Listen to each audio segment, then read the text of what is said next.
നമസ്കാരം, ഞാൻ ശാലിനി. പ്രധാന വാർത്തകൾ. നിയമസഭാ തെരഞ്ഞെടുപ്പ്. കോട്ടയം ജില്ലയിൽ പത്രികാ സമർപ്പണം സമാപിച്ചു. കോട്ടയം മണ്ഡലത്തിലെ മുന്നണി സ്ഥാനാർത്ഥികൾ പത്രിക നൽകി. ഏറ്റുമാനൂരിൽ വൻ പ്രകടനവുമായി മുന്നണി സ്ഥാനാർത്ഥികളുടെ പത്രികാ സമർപ്പണം. VN വാസവനും നാട്ടകം സുരേഷും ആതിര D നായരും പത്രിക നൽകി. വികസന തുടർച്ചയ്ക്ക് LDF അധികാരത്തിൽ വരണമെന്ന് M സ്വരാജ്. UDF അധികാരത്തിലെത്തിയാൽ പെൻഷൻ ആനുകൂല്യങ്ങൾ ഇല്ലാതെയാകും. കാഞ്ഞിരപ്പള്ളിയെ ഇളക്കിമറിച്ച് UDF സ്ഥാനാർത്ഥി പ്രൊഫസർ റോണി K ബേബി. പത്രികാ സമർപ്പണത്തിന് എത്തിയത് പ്രകടനമായി. പോരാട്ടം കനക്കും. വാർത്തകൾ വിശദമായി. കോട്ടയം മണ്ഡലത്തിലെ UDF സ്ഥാനാർത്ഥി തിരുവഞ്ചൂർ രാധാകൃഷ്ണൻ നാമനിർദ്ദേശ പത്രിക സമർപ്പിച്ചു. 3 സെറ്റ് പത്രികകളാണ് നൽകിയത്. കോട്ടയം നിയോജക മണ്ഡലത്തിലെ UDF സ്ഥാനാർത്ഥി തിരുവഞ്ചൂർ രാധാകൃഷ്ണൻ നാമനിർദ്ദേശ പത്രിക സമർപ്പിച്ചു. വരണാധികാരി പുഞ്ച സ്പെഷ്യൽ ഓഫീസർ KP ജയകുമാർ മുമ്പാകെയാണ് പത്രിക സമർപ്പിച്ചത്. 3 സെറ്റ് പത്രികയാണ് നൽകിയത്. UDF നേതാക്കളായ K Francis George MP, Kurian Joy, Asis Bedayi, MP Santhosh Kumar, മോൻ CP അലക്സാണ്ടർ എന്നിവരും പത്രികാ സമർപ്പണ വേളയിൽ തിരുവഞ്ചൂർ രാധാകൃഷ്ണന് ഒപ്പമുണ്ടായിരുന്നു. പത്രിക സമർപ്പണത്തിന് മുൻപ് മുൻ മുഖ്യമന്ത്രി ഉമ്മൻചാണ്ടിയുടെ കല്ലറ തിരുവഞ്ചൂർ രാധാകൃഷ്ണൻ സന്ദർശിച്ചു. ചാണ്ടിയുമ്മൻ തിരുവഞ്ചൂർ രാധാകൃഷ്ണനെ സ്വീകരിച്ചു. തുടർന്ന് രണ്ടുപേരും ചേർന്ന കല്ലറയിൽ മെഴുകുതിരി കത്തിച്ചു. തുടർന്നാണ് പത്രികാ സമർപ്പണത്തിനായി തിരുവഞ്ചൂർ രാധാകൃഷ്ണൻ പോയത്. News bureau, Kottayam. കോട്ടയത്തെ ഇടത് സ്ഥാനാർത്ഥി അഡ്വക്കേറ്റ് K അനിൽകുമാർ പത്രിക നൽകി. 100 കണക്കിന് പ്രവർത്തകരുടെ അകമ്പടിയിലാണ് പത്രിക സമർപ്പിക്കാൻ K അനിൽകുമാർ എത്തിയത്. കോട്ടയം നിയോജക മണ്ഡലത്തിലെ LDF സ്ഥാനാർത്ഥി അഡ്വക്കേറ്റ് K അനിൽകുമാർ നാമനിർദ്ദേശ പത്രിക സമർപ്പിച്ചു. തിരുനക്കരയിൽ നിന്നും പ്രവർത്തകരുടെ അകമ്പടിയിലാണ് അനിൽകുമാർ കോട്ടയം താലൂക്ക് ഓഫീസിലേക്ക് എത്തിയത്.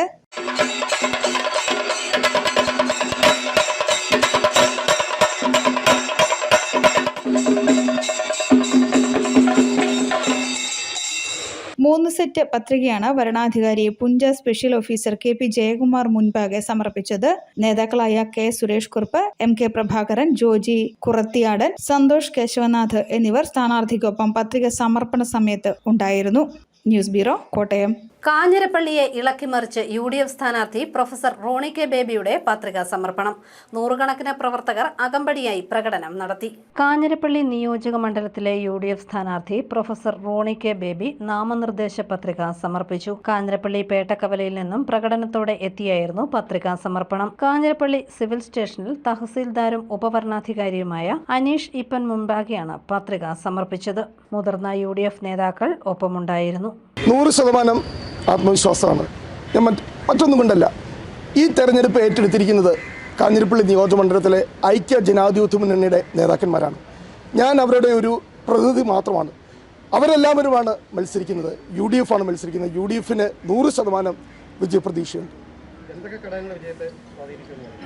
തീർച്ചയായിട്ടും ഒന്നാമത് നിലവിലുള്ള രാഷ്ട്രീയ സാഹചര്യങ്ങൾ. 10 വർഷമായി അധികാരത്തിലിരിക്കുന്ന ശ്രീ പിണറായി വിജയൻ സർക്കാരിനെ അധികാരത്തിൽ നിന്ന് പുറത്താക്കുവാൻ വേണ്ടി അതിശക്തമായിട്ടുള്ള ഒരു മൂവ്മെൻറ്റ് ഇന്ന് കേരളത്തിൽ നടന്നുകൊണ്ടിരിക്കുക. CPMൻ്റെ പ്രവർത്തകരും അതിൻ്റെ ഭാഗമാണ്. CPM തകരരുത് എന്ന് ആഗ്രഹിക്കുന്ന CPMൻ്റെ പ്രവർത്തകർ, ഇടതുപക്ഷത്തിൻ്റെ പ്രവർത്തകർ ഇന്ന് UDF വോട്ട് ചെയ്യുക. ഇന്ന് കേരളത്തിലെ യഥാർത്ഥ ഇടതുപക്ഷം പാവപ്പെട്ടവൻ്റെയും അധ്വാനിക്കുന്നവൻ്റെ രാഷ്ട്രീയം പറയുന്നത് ഐക്യ ജനാധിപത്യ മുന്നണിയാണ് എന്ന കൃത്യമായ ബോധ്യം കേരളത്തിലെ സാധാരണക്കാർക്കുണ്ട്. അവർ ഞങ്ങൾക്ക് വോട്ട് ചെയ്യും. ഞങ്ങളുടെ വിജയം സുനിശ്ചിതമാണ്. News bureau, Kanjirappally. ഏറ്റുമാനൂർ നിയോജക മണ്ഡലത്തിലെ മുന്നണി സ്ഥാനാർത്ഥികൾ നാമനിർദ്ദേശ പത്രിക സമർപ്പിച്ചു. LDF സ്ഥാനാർത്ഥിയും സിറ്റിംഗ് MLAയുമായ VN വാസവൻ, UDFലെ നാട്ടകം സുരേഷ്, NDA സ്ഥാനാർത്ഥി ആതിര D നായർ എന്നിവരാണ് പത്രിക നൽകിയത്. ഏറ്റുമാനൂർ നിയോജക മണ്ഡലത്തിലെ മുന്നണി സ്ഥാനാർത്ഥികൾ നാമനിർദ്ദേശ പത്രിക സമർപ്പിച്ചു. ഇടതുപക്ഷ ജനാധിപത്യ മുന്നണി സ്ഥാനാർത്ഥി VN വാസവന്റെ പത്രിക സമർപ്പണം വലിയ ആഘോഷമായി. NGO യൂണിയൻ ഓഫീസിന് സമീപത്തു നിന്നും പ്രവർത്തകരുടെ അകമ്പടിയിൽ പ്രകടനമായി എത്തിയാണ് പത്രിക നൽകിയത്. കളക്ട്രേറ്റിൽ വരണാധികാരി survey and land records duty director MA Asha മുൻപാകെയാണ് പത്രിക സമർപ്പിച്ചത്. Election committee president KI Kunjachan, secretary KN Venugopal, Jose Edavazhikkal, V Jayaprakash എന്നിവർ സ്ഥാനാർത്ഥിക്കൊപ്പം ഉണ്ടായിരുന്നു. UDF സ്ഥാനാർത്ഥി നാട്ടകം സുരേഷും നാമനിർദ്ദേശ പത്രിക നൽകി. നിരവധി പ്രവർത്തകർക്കൊപ്പം കോട്ടയം കളക്ട്രേറ്റിലെത്തി വരണാധികാരി survey and land records duty director MA ആശയ്ക്ക് മുൻപാകെയാണ് പത്രിക നൽകിയത്. K Francis George MP, Tomy Pulimanthundam, PK Samad എന്നിവർക്കൊപ്പം എത്തിയാണ് നാമനിർദ്ദേശ പത്രിക സമർപ്പിച്ചത്. NDA സ്ഥാനാർത്ഥി ആതിര D നായരും മുതിർന്ന നേതാക്കൾക്കൊപ്പം എത്തി പത്രിക നൽകി. News bureau, Kottayam. വികസന തുടർച്ചയ്ക്ക് LDF അധികാരത്തിൽ എത്തേണ്ടത് അനിവാര്യമാണെന്ന് CPM സംസ്ഥാന സെക്രട്ടേറിയറ്റ് അംഗം M സ്വരാജ്. LDF കാഞ്ഞിരപ്പള്ളി നിയോജക മണ്ഡലം കൺവെൻഷൻ ഉദ്ഘാടനം ചെയ്യുകയായിരുന്നു എം സ്വരാജ്. കാഞ്ഞിരപ്പള്ളി നിയോജക മണ്ഡലത്തിലെ ഇടത് സ്ഥാനാർത്ഥി ഡോക്ടർ N ജയരാജിന്റെ തെരഞ്ഞെടുപ്പ് കൺവെൻഷൻ പൊൻകുന്നത്ത് നടന്നു. CPM സംസ്ഥാന സെക്രട്ടേറിയറ്റ് അംഗം എം സ്വരാജ് കൺവെൻഷൻ ഉദ്ഘാടനം ചെയ്തു. LDFന്റെ ഭരണത്തിൽ കേരളം ലോകത്തിന് തന്നെ വിസ്മയമായെന്ന് എം സ്വരാജ് പറഞ്ഞു. വികസന ക്ഷേമ പ്രവർത്തനങ്ങൾ നിലനിർത്താൻ ഇടതിന്റെ തുടർഭരണം ആവശ്യമാണ്. സ്ത്രീ സുരക്ഷയ്ക്കായി 35-നും 60-നും ഇടയിൽ പ്രായമുള്ള സ്ത്രീകൾക്കായി മാസം 1000 രൂപയുടെ പെൻഷൻ അനുവദിച്ച് ചരിത്രം സൃഷ്ടിച്ച രാജ്യത്തെ ആദ്യത്തെ സംസ്ഥാനമാണ് കേരളമെന്നും എം സ്വരാജ് പറഞ്ഞു. പെൻഷൻ കൈക്കൂലിയാണെന്ന് പറഞ്ഞ UDF അധികാരത്തിൽ വന്നാൽ പെൻഷൻ ആനുകൂല്യങ്ങളെല്ലാം ഇല്ലാതാകുമെന്നും എം സ്വരാജ് കൂട്ടിച്ചേർത്തു.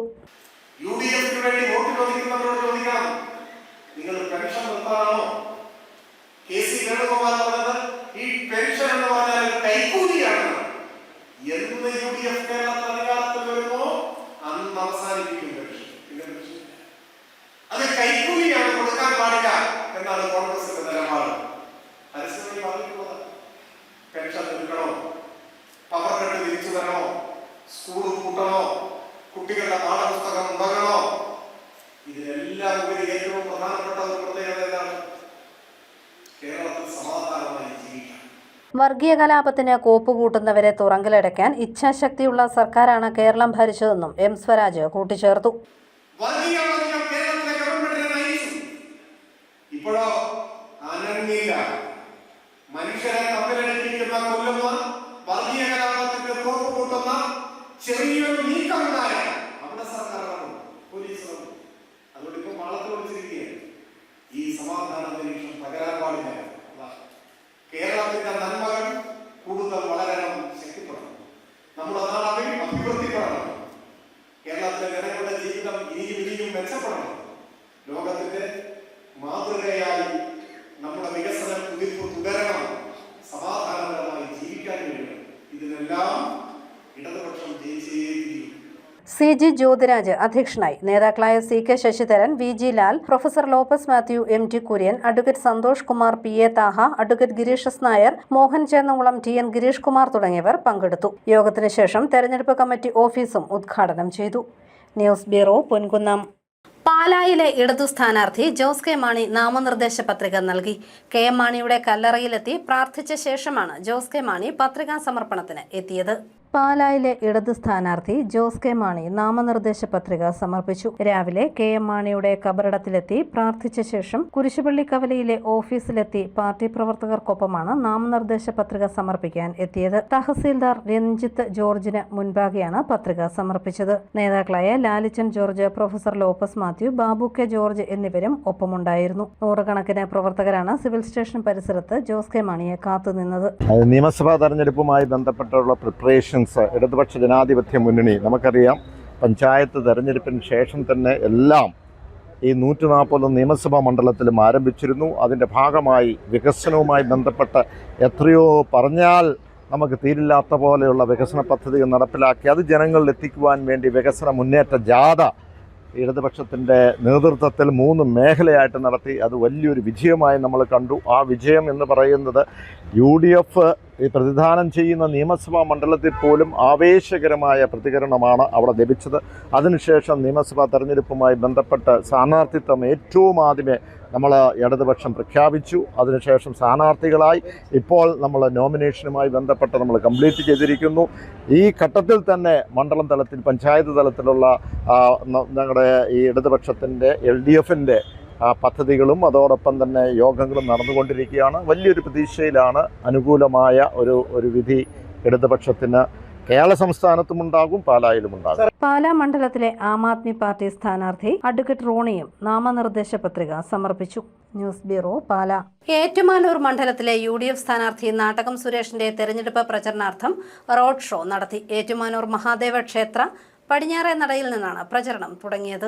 ഏറ്റുമാനൂർ നിയമസഭാ മണ്ഡലം UDF സ്ഥാനാർത്ഥി നാട്ടകം സുരേഷിന്റെ തെരഞ്ഞെടുപ്പ് പ്രചരണാർത്ഥം റോഡ് ഷോ നടത്തി. ഏറ്റുമാനൂർ മഹാദേവ ക്ഷേത്ര പടിഞ്ഞാറേ നടയിൽ നിന്നും നിരവധി വാഹനങ്ങളുടെ അകമ്പടിയോടെയാണ് റോഡ് ഷോ ആരംഭിച്ചത്. വ്യാപാര സ്ഥാപനങ്ങളിലും ഓട്ടോറിക്ഷ സ്റ്റാൻഡിലും സ്ഥാനാർത്ഥിയെത്തി വോട്ട് അഭ്യർത്ഥന നടത്തി. UDF നേതാക്കളായ ജെറോയി പൊന്നാറ്റിൽ, അഡ്വക്കേറ്റ് ജെയ്സൺ ജോസഫ്, നഗരസഭാ ചെയർപേഴ്സൺ ടോമി പുളിമാൻ തുണ്ടം, മുരളി തകടിയൽ ഉൾപ്പെടെയുള്ള നേതാക്കൾ സ്ഥാനാർത്ഥിക്കൊപ്പമുണ്ടായിരുന്നു. ഏറ്റുമാനൂർ ഏറ്റുമാനൂരിൽ പുതിയുഗ കാഴ്ചപ്പാടോടുകൂടി അതിവേഗ വികസനം അഴിമതിരഹിതമായി നടപ്പാക്കേണ്ടത് കാലഘട്ടത്തിന്റെ ആവശ്യമാണെന്ന് സ്ഥാനാർത്ഥി നാട്ടകം സുരേഷ് പറഞ്ഞു. News bureau, Kottayam. ഏറ്റുമാനൂരിലെ UDF സ്ഥാനാർത്ഥി നാട്ടകം സുരേഷിന് വേണ്ടി വോട്ട് തേടി ഉമ്മൻചാണ്ടിയുടെ മകൾ മറിയം ഉമ്മൻ. ഏറ്റുമാനൂർ ടൗണിലാണ് മറിയം ഉമ്മൻ വോട്ട് തേടിയത്. ഏറ്റുമാനൂർ നിയോജക മണ്ഡലത്തിലെ UDF സ്ഥാനാർത്ഥി നാട്ടകം സുരേഷിന് വോട്ടഭ്യർത്ഥിച്ച് മുൻ മുഖ്യമന്ത്രി ഉമ്മൻചാണ്ടിയുടെ മകൾ മറിയ ഉമ്മൻ ഏറ്റുമാനൂർ ടൗണിൽ പ്രചാരണം നടത്തി. ടൗണിലും കടകളിലും ഓട്ടോ സ്റ്റാൻഡുകളിലും എത്തിയാണ് UDF സ്ഥാനാർത്ഥിക്ക് വേണ്ടി മറിയ ഉമ്മൻ വോട്ടഭ്യർത്ഥിച്ചത്. മഹിളാ കോൺഗ്രസ് ജില്ലാ president Betty Jojo, block president Priya Sajeev, സംസ്ഥാന കമ്മിറ്റി അംഗം അന്നമ്മ മാണി, ജില്ലാ സെക്രട്ടറി മോണിക്ക ജോയി, നഗരസഭാ കൌൺസിലർ ലൗലി ജോർജ് പടികര തുടങ്ങിയ നിരവധി പ്രവർത്തകർ ാണ് മറിയ ഉമ്മൻ പ്രചാരണം നടത്തിയത്. News bureau, Kottayam. ആറന്മുള നിയോജക മണ്ഡലത്തിലെ UDF സ്ഥാനാർത്ഥി അബിൻ വർക്കി പുതുപ്പള്ളിയിൽ ഉമ്മൻചാണ്ടിയുടെ കബറിടം സന്ദർശിച്ചു. ചാണ്ടിയുമ്മൻ അടക്കമുള്ളവർ ചേർന്ന് അബിനെ സ്വീകരിച്ചു. മെഴുകുതിരി കത്തിച്ച് പ്രാർത്ഥിച്ചു. സ്വർണ്ണവില പവൻ 1 ലക്ഷത്തിൽ താഴെയെത്തി. ഇന്ന് 2 തവണയായി പവന് 7,600 രൂപ കുറഞ്ഞു. പവന് 99,480 രൂപയാണ് ഇന്ന് വില.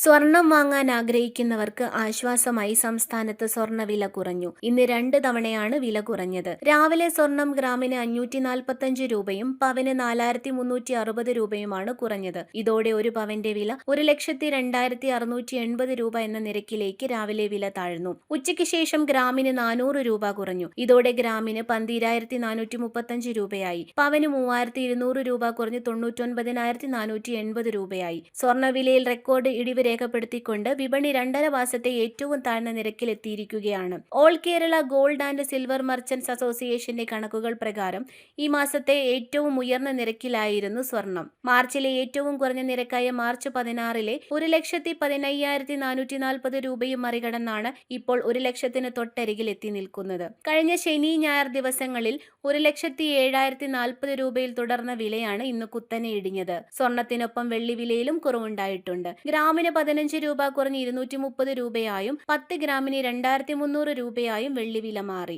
ജനുവരി മാസത്തെ വില നിലവാരത്തിലേക്ക് വിപണി മടങ്ങിയെത്തുന്ന ഈ ട്രെൻഡ് വരും ദിവസങ്ങളിലും തുടരുമോ എന്നാണ് ഉപഭോക്താക്കൾ ഉറ്റുനോക്കുന്നത്. ജനുവരി 29-നാണ് പവൻ വില റെക്കോർഡിലെത്തിയത്. 1,31,160 രൂപയും ഗ്രാം വില 16,395 രൂപയും എന്ന സർവകാല വിലയാണ് അന്ന് രേഖപ്പെടുത്തിയത്. വിവാഹ സീസൺ ആയതിനാൽ സ്വർണ്ണവില കുറയുന്നത് ഉപഭോക്താക്കൾക്ക് ഏറെ ഗുണം ചെയ്യും. News bureau, Ponkunnam. പ്രധാന വാർത്തകൾ ഒരിക്കൽ കൂടി.